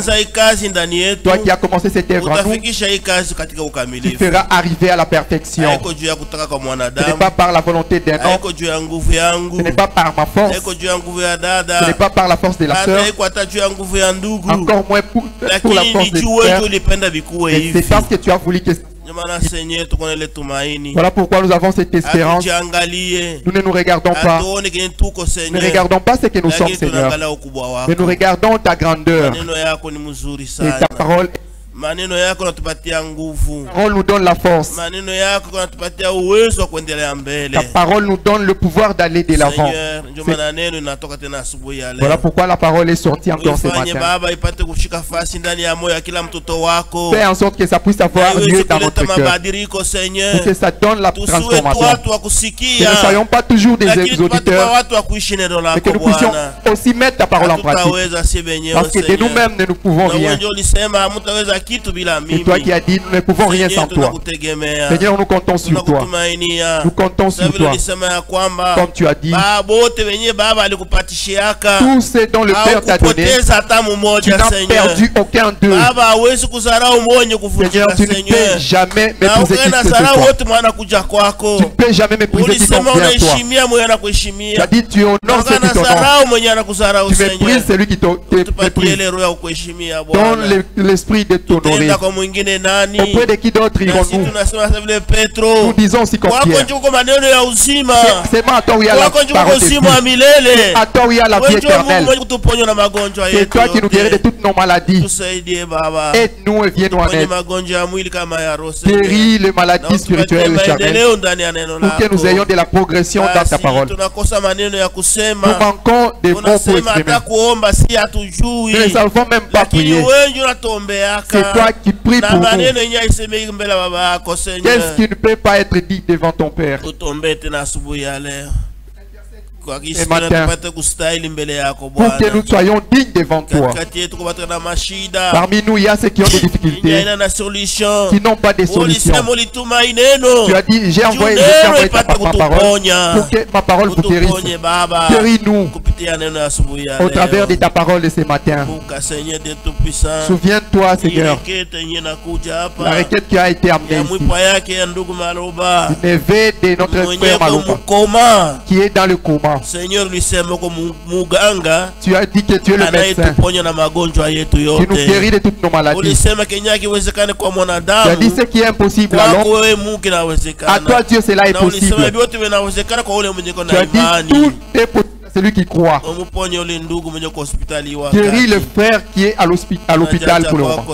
Nous nous recommandons en toi. Ainsi nous voulons rentrer à nos maisons. Il y a les démons qui nous attendent dehors pour nous distraire. Et nous te prions, Père, que tu nous attaches comme tes enfants. Fais le premier pas et nous soyons derrière toi. Protège-nous de gauche à droite, en haut, en bas, protège-nous. Dans notre marche de retour, il y a des véhicules en route, il y a des difficultés. Seigneur, précède-nous. Nous abandonnons tout entre tes mains. S'il y a un autre jour que tu vas nous accorder, que nous puissions encore arriver ici pour t'écouter. Seigneur, nous allons bénir ton nom. Si la journée se termine, sois avec nous. Que nous ayons tous les saints pour qu'en ces jours-là, nous puissions nous réunir à ces grands rendez-vous. Bénis les frères, bénis chaque sœur, bénis les pasteurs de cette église. Souviens-toi également de tous ceux qui avec qui travaillent. Souviens-toi des frères et sœurs qui ne nous abandonnent pas. Lorsqu'ils vont te prier, exauce leurs prières. Quand ils vont chercher, toutes les bénédictions qui sont réservées dans ta parole soient notre partage. Nous nous abandonnons à toi. Nous croyons que tu les feras. Au nom de notre Seigneur et Sauveur Jésus-Christ. Amen. Amen.